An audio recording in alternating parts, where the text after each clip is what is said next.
अस्सलाम वालेकुम रहमतुल्लाहि व बरकातुहू। I'm doctor Nida Maqsood. I hope कि आप सब खैर आफियत से होंगे।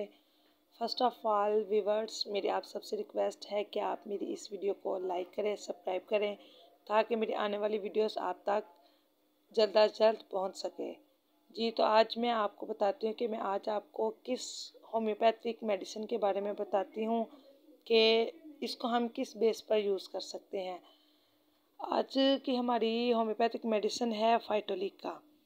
यानी मैं आपको फाइटोलिका के बारे में बताऊंगी कि हम फाइटोलिका को बेसिकली किस बेस पे यूज़ कर सकते हैं। फाइटोलिका बढ़े हुए पेट और मोटापे की बेहतरीन दवा है। यानी ये जिस्म से फैट कंट्रोल करने, चर्बी वगैरह को पिघलाने में बहुत कारआमद साबित होती है। मोटापा यूनो के एक मोहलक मर्ज है। अगर गौर किया जाए तो मालूम होता है कि इसकी वजह से बहुत सी बीमारियां जो हैं वो पैदा होती हैं, जिसमें ब्लड प्रेशर हो गया, अमराज कल्ब, जोड़ों के दर्द, मैदे और गुर्दों की बीमारियां, और इसके अलावा बहुत सी दिमागी और असाबी बीमारियां जो है वो इसकी फहरिस्त में आती हैं। इसलिए मोटापे से इंसानी जिस्म की खूबसूरती भी ख़त्म हो जाती है। मतलब मरगम ग़िज़ाओं के मुसलसल इस्तेमाल से और वर्जिश को तुरक करने का नतीजा ये है कि आजकल हर गली में मोटापे के मारे मारे मर्द और ख़वातीन हर जगह ही अमूमन नज़र आते हैं।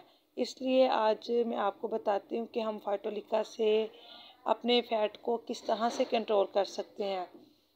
मेडिकल साइंस में मेटाबॉलिज्म से मुराद वो जिस्मानी अमल है जिसके दौरान इंसान जो है वो जिस्म में तहज़ीब व तमीर का अमल हर लम्हा जो है वो जारी रख सकता है। मोटापे की मौजूदगी में ये फितरी अमल बहुत ही कमज़ोर है। यानी जिस्म में ज़ायद चर्बी जो है वो जमा होने लगती है। इसके साथ साथ जिस्म में वज़नी और बेडोल सी यानी कि लचक पैदा हो जाती है। इसका जिस्म बेढंगा सा हो जाता है, जिसमें गैर ज़रूरी चर्बी यानी फ़ैट जमा होकर मुख्तलिफ अवारस को जन्म देती है, जिसमें हम बात करते हैं कि ब्लड प्रेशर की शरह में इजाफा हो जाता है, कोलेस्ट्रॉल का बढ़ जाता है, और इसके अलावा गर्दिश खून के दौरान दिमाग, गर्दन या टांगों में क्लॉट्स का बनना और फिर शुगर वगैरह के मरीज़ में मुब्तला होना भी इसमें अमूमन पाया जाता है।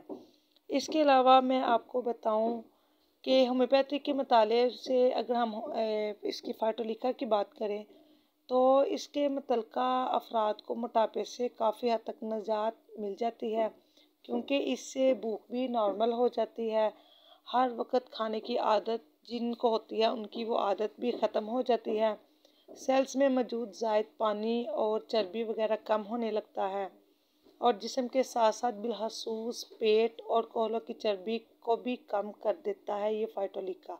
इसलिए अगर हम बेसिकली फाइटोलिका को रेगुलर बेस पर यूज़ करें तो हम बढ़े हुए पेट और मोटापे से निजात पा सकते हैं। जी, तो व्यूअर्स, आप लोगों को कैसी लगी मेरी वीडियो? इसको लाइक करके, शेयर करके और कमेंट्स करके बताइएगा, ताकि मेरे आने वाली वीडियोस आप तक जल्दी पहुंच सके। अस्सलाम वालेकुम रहमतुल्लाहि व बरकातुहू।